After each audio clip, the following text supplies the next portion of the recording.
दोस्तों GST 3B की filing से जुड़ा हुआ बहुत बड़ा बदलाव अक्टूबर से जीएसटी पोर्टल पे हो चुका है, जिसके बारे में कि हम इस वीडियो में डिस्कशन करेंगे। तो आप इस वीडियो को अंत तक ज़रूर देखें और सभी लोगों के साथ शेयर करें ताकि वो जीएसटी की कंप्लायंस कर सकें। CA Satbir Singh YouTube channel पे आपका स्वागत है। जीएसटी की कंप्लायंस करना दिन ब दिन मुश्किल होता जा रहा है, जीएसटी बदल रहा है और टेक्नोलॉजी बदल रही है, इसलिए आप हमारे यूट्यूब चैनल को सब्सक्राइब कर लें ताकि आपको जीएसटी के रेगुलर अपडेट मिलते रहें। आप हमें टेलीग्राम चैनल और WhatsApp channel CA Satbir Singh Taxil पे भी सब्सक्राइब कर लें। लिंक वीडियो के डिस्क्रिप्शन में भी दिया गया है, कमेंट पे पिन किया गया है ताकि आपको जीएसटी के रेगुलर अपडेट आपके मोबाइल पे ही मिलते रहें। दोस्तों, अब आपको अपना input as credit invoice management system के द्वारा सेलेक्ट करना होगा और उसके द्वारा ही अब आपका input as credit GST 2B के थ्रू जीएसटी 3B में जाएगा। तो इसके लिए जैसे कि आप क्वार्टरली रिटर्न फाइल करते हैं तो आप पर्टिकुलर क्वार्टर सेलेक्ट करेंगे जीएसटी पोर्टल पे लॉगिन करके, सबसे में जाके रिटर्न में जाके यहाँ पे आप फाइनेंशियली चूज़ करके क्वार्टर चूज़ कर लेंगे और उसके बाद यहाँ पे पीरियड चूज़ कर लेंगे, यहाँ पे सर्च बटन पे प्रेस करेंगे। तब दोस्तों आपको जीएसटी 2B के बेस पे इनपुट एज क्रेडिट मिलता है। तो इसके लिए आपको जीएसटी 2B का जो क्वार्टरली व्यू है वो ओपन कर लेना है। तो उसके बाद आप यहाँ पे नीचे टेबल पे जाएंगे तो यहाँ पे देखिए ओपन आईएमएस डैशबोर्ड दिया गया है, यानी कि इनवॉइस मैनेजमेंट सिस्टम के अंतर्गत आप एक्शन ले सकते हैं कि आप किन इनवॉइसेस का इनपुट एज क्रेडिट एक्सेप्ट करेंगे, किन्हें पेंडिंग रखना चाहते हैं। तो यहाँ पे आप क्लिक करके एक्सेप्ट कर सकते हैं। अगर आप कोई एक्शन नहीं लेंगे तो जो इनपुट एज क्रेडिट यहाँ पे आ रहा है वो ऑटोमेटिकली आपका जीएसटी 2B के थ्रू जीएसटी 3B में चला जाएगा। तो आप यदि एक्शन लेना चाहते हैं तो यहाँ पे ओपन आईएमएस डैशबोर्ड पे क्लिक करना है। तो इस प्रकार आपका इनवॉइस मैनेजमेंट सिस्टम का जो डैशबोर्ड है वो ओपन हो जाएगा। यहाँ पे ऑल अदर आईटीसी की पहली टैब है, दूसरी है inward supply from input service distributor, तीसरा इंपोर्ट ऑफ गुड्स से रिलेटेड। तो आप यहाँ पे देख सकते हैं कि B2B इनवॉइस यहाँ पे टैक्स पेयर की ऑलरेडी आ गई है, अभी कोई एक्शन नहीं लिया है तो ये ब्लू में हाइपरलिंक आ रहा है। तो यदि आप सभी रिकॉर्ड पे के ऊपर एक साथ एक्शन लेना चाहते हैं तो सीरियल नंबर के सामने जो चेक बॉक्स दिया गया है इसके ऊपर क्लिक करेंगे तो आप सभी जो रिकॉर्ड हैं करंट पेज पे वो सिलेक्ट कर सकते हैं, या जो सभी रिकॉर्ड हैं आपके वो सिलेक्ट कर सकते हैं और उसके अकॉर्डिंग आप प्रोसीड कर सकते हैं। तो अभी हम 1 बाय 1 आपको चूज़ करके दिखा देते हैं। जैसे कि हम जो पहला रिकॉर्ड है इसे सिलेक्ट करना चाहते हैं, ये हम इनपुट एज क्रेडिट एक्सेप्ट करना चाहते हैं तो यहाँ पे जो ए दिया गया है इसके ऊपर आपको प्रेस करना है, तो ये हमारा रिकॉर्ड एक्सेप्ट हो गया है। दूसरा हमें ये रिकॉर्ड एक्सेप्ट करना है दूसरी पार्टी का, तो यहाँ पे आप इसके ऊपर प्रेस करेंगे तो ये भी एक्सेप्ट हो जाएगा। यदि आप इसे रिजेक्ट करना चाहते हैं तो आर पे प्रेस करना है, यदि पेंडिंग रखना चाहते हैं तो पी पे प्रेस करना है। तो हम यहाँ पे इसे एक्सेप्ट कर रहे हैं। तो इस प्रकार आपको 1 बाय 1 सभी रिकॉर्ड सेलेक्ट कर लेने हैं, या फिर यदि आप सर्च करना चाहते हैं तो यहाँ पे रिकॉर्ड सर्च कर सकते हैं। यदि आप फिल्टर लगाना चाहते हैं जैसे कि किसी पर्टिकुलर सप्लायर का जीएसटी नंबर यहाँ पे सर्च करना चाहते हैं, या इनवॉइस टाइप वाइज सेलेक्ट करना चाहते हैं, regular, deemed export, special economic zone, unit extra, तो वो यहाँ पे कर सकते हैं। या फिर जो स्टेटस है कि कितनी एक्सेप्ट हो गई हैं, रिजेक्ट हो गई है, पेंडिंग इनवॉइसेस, वो आप यहाँ पे चूज़ कर सकते हैं। या सोर्स वाइज आप फिल्टर लगाना चाहते हैं जैसे कि GSTR 1 से कितनी इनवॉइसेस यहाँ पे आई हैं, GSTR 5 से, GSTR 1 से, वो आप यहाँ पे सिलेक्ट कर सकते हैं। इसके अलावा जो और फिल्टर है जैसे कि कितनी रिटर्न है जो फाइल हो चुकी है या नोट फाइल है वो आप अभी चेक कर सकते हैं यहाँ पे सप्लायर का ने जो GST 1 फाइल की है या नहीं, और प्लेस ऑफ सप्लाई वाइज भी आप यहाँ पे सिलेक्ट कर सकते हैं कि किस स्टेट से आपके पास सप्लाई आई है।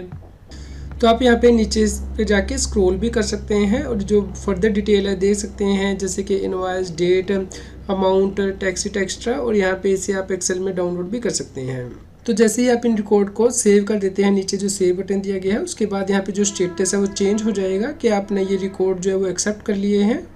तो यहाँ पे आपको ध्यान रखना है कि जिन रिकॉर्ड के ऊपर आप कोई एक्शन नहीं लेंगे उन्हें मान लिया जाएगा कि आपने उन्हें एक्सेप्ट कर लिया है और उसे जीएसटी 2B की जनरेशन के लिए कंसिडर कर लिया जाएगा, यानी कि उनका इनपुट एज क्रेडिट चला जाएगा जीएसटी 2B से जीएसटी 3B में।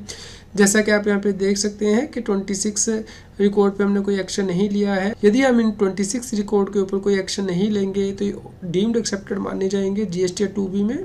तो दोस्तों यदि हम सभी रिकॉर्ड को सिलेक्ट करना चाहते हैं तो यहाँ पे हमने सीरियल नंबर प्रेस कर दिया है। हम सभी 30 रिकॉर्ड को सिलेक्ट करना चाहते हैं तो प्रोसीड कर दिया है। तो यहाँ पे देखिए एक्सेप्ट 30 रिकॉर्ड्स ये टैब आ गई है, या रिजेक्ट करना चाहते हैं, पेंडिंग रखना चाहते हैं तो हम एक्सेप्ट कर रहे हैं अपने रिकॉर्ड्स को।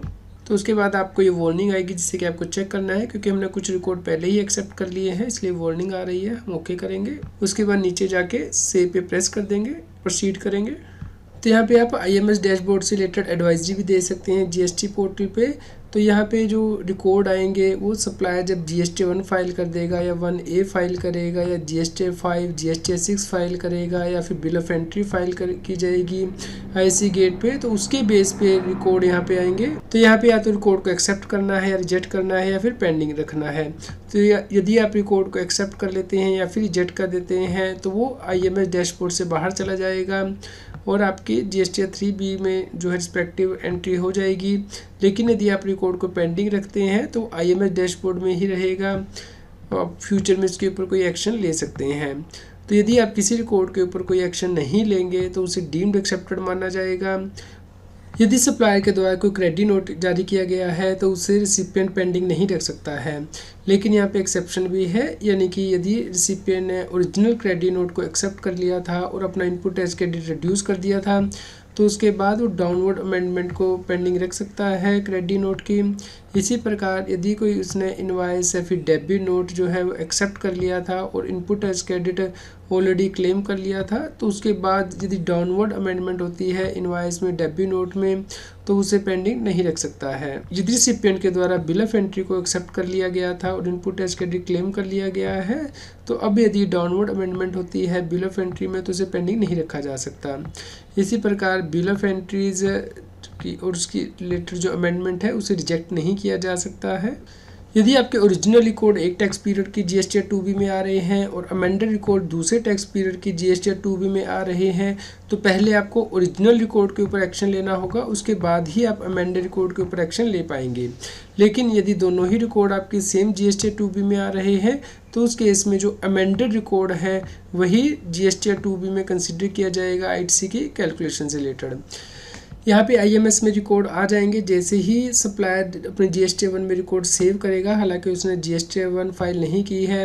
लेकिन यदि बाद में सप्लायर रिटर्न में अमेंडमेंट कर देता है या चेंज कर देता है तो उसके बाद आपके जो रिकॉर्ड है रिसिपिएंट के वो रीसेट कर दिए जाएंगे IMS डैशबोर्ड पे।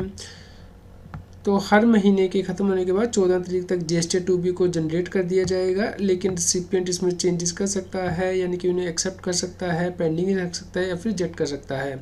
यदि वो ऐसा करता है तो उसे GST 2B को दोबारा से कंप्यूट करना होगा। और यहाँ पे ये भी बताया गया है कि जब तक आप पिछले महीने की GST 3B को फाइल नहीं कर देते हैं अगले महीने की GST 2B को जनरेट नहीं किया जाएगा। इसके अलावा यदि आपकी रिवर्स चार्ज मैकेनिज्म के अंतर्गत कोई सप्लाई है या फिर जो कि ITC आपका प्लेस ऑफ सप्लाई रूल के अकॉर्डिंग एलिजिबल नहीं है तो वो रिकॉर्ड यहाँ पे अपीयर नहीं होंगे। मान लीजिए रिसिपिएंट महाराष्ट्र में है और प्लेस ऑफ सप्लाई और सप्लायर दोनों ही पंजाब में है तो उसका ITC यहाँ पे फ्लो ही नहीं होगा क्योंकि वो आप लेने के लिए एलिजिबल ही नहीं है। दोस्तों जब आप IMS में यहाँ पे एक्शन ले लेंगे, रिकॉर्ड को एक्सेप्ट करेंगे, रिजेक्ट करेंगे, पेंडिंग रखेंगे तो उसके बाद आपको यहाँ पे कंप्यूट GST 2B के बटन पे प्रेस करना होगा, जो कि हर महीने के ख़त्म होने के बाद 14 तारीख के बाद इनेबल होगा। तो 14 तारीख को ये बटन इनेबल नहीं होगा, 14 तारीख के बाद इनेबल होगा। उसके बाद ही आपको इस बटन को प्रेस करके कंप्यूट करना है GST 2B में ITC। तो दोस्तों GST 2B में जो ITC आएगा उसके बाद वो ITC GST 3B में चला जाएगा। तो अब GST 3B में बड़ा बदलाव हुआ है, इसके लिए आप यहाँ पे प्रिपेयर ऑनलाइन में जाएंगे GST पोर्टल पे। उसके बाद आप यहाँ पे प्रोसीड टू पेमेंट पे प्रेस करेंगे। तो दोस्तों जो भी आपकी GST की लायबिलिटी होगी, अब यहाँ पे देखिए नेट टैक्स पेबल आ रहा है एरो। जैसे ही आप इस एरो प्रेस करेंगे तो आप यहाँ पे पाएंगे कि जो नेगेटिव लायबिलिटी होगी प्रीवियस टैक्स पीरियड की वो भी आप यहाँ पे ऑटोमेटिकली एडजस्ट हो जाएगी। मान लीजिए आपकी पिछले टैक्स पीरियड में सिर्फ सेल की रिटर्न थी जिसकी वजह से कि आपकी नेगेटिव टैक्स लायबिलिटी थी, तो अगले पीरियड में वो लायबिलिटी आपकी ऑटोमेटिकली यहाँ पे एडजस्ट हो जाएगी, आपके टैक्स पेबल से उतना अमाउंट कम हो जाएगा। तो इस प्रकार आपके जो credit note last time issue किए हुए थे वो यहाँ पे एडजस्ट हो जाएंगे। तो ये बड़ा बदलाव यहाँ पे किया गया है। आप इस एरो को प्रेस करेंगे तो इस प्रकार से ये यहाँ पे आ जाएगा एरो। तो आप यहाँ पे मैनुअली भी एडजस्ट कर सकते हैं जो टैक्स लायबिलिटी होगी। यहाँ पे नोट भी दिया गया है, net tax payable has been calculated after considering the available balance in negative tax liability. System has auto populated tax to be paid through ITC field for net tax payable with optimum utilization amount based on provision of the law relating to credit utilization. However, you may edit the utilization as you change ITC utilization. The cash to be paid will get changed. तो आप यहाँ पे जो adjustment है वो कर सकते हैं कि आप अपना टैक्स कैसे पे करेंगे, ITC के थ्रू पे करेंगे या फिर कैश लेजर के थ्रू। तो ये बड़ा बदलाव हुआ है। उम्मीद करते हैं आपके लिए न्यूज़ यूज़फुल रही होगी। कृपया लाइक करें और शेयर करें ताकि सभी लोगों तक ये जानकारी पहुँच पाए और वो GST की कंप्लायंस कर पाए। GST पे और अधिक जानकारी के लिए आप हमारे YouTube channel CS Satbir Singh पे जाके प्लेलिस्ट में क्लिक करके यहाँ पे प्लेलिस्ट दे सकते हैं, जैसे कि GST के लेटेस्ट अपडेट, GST के नोटिस से रिलेटेड वीडियोज़ यहाँ प्लेलिस्ट में टॉपिक वाइज कंबाइन की गई हैं। इसके अलावा भी और डिफरेंट टॉपिक पे जो वीडियोज़ हैं वो यहाँ पे दी गई हैं, जैसे कि समवन इन GST टेक्स्ट्रा। इसके अलावा यदि आप लेटेस्ट वीडियो रेफ़र करना चाहती हैं तो यहाँ पे वीडियो पे क्लिक करके आप हमारे YouTube चैनल पे लेटेस्ट वीडियो देख सकते हैं। तो आप इन वीडियो को देखिए और शेयर कीजिए ताकि सभी लोगों तक ये जानकारी पहुंच पाए और वो GST की कॉम्प्लायंस कर पाएँ।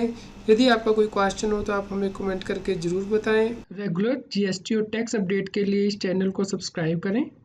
फ्रेंड्स, आप TDS, इनकम टैक्स, GST और अकाउंटिंग सॉफ्टवेयर ऑडिट ट्रेल के साथ कॉम्प्लायंस आसानी से कर सकते हैं। इन सॉफ्टवेयर के डेमो देखने के लिए आप हमें मोबाइल नंबर के साथ ईमेल कर दीजिए taxil@gmail.com पर। आप हमें Telegram app CS Satbir Singh Taxil पे ज्वाइन कर सकते हैं ताकि आप GST और इनकम टैक्स के रेगुलर अपडेट अपने मोबाइल पर ही प्राप्त कर सकें।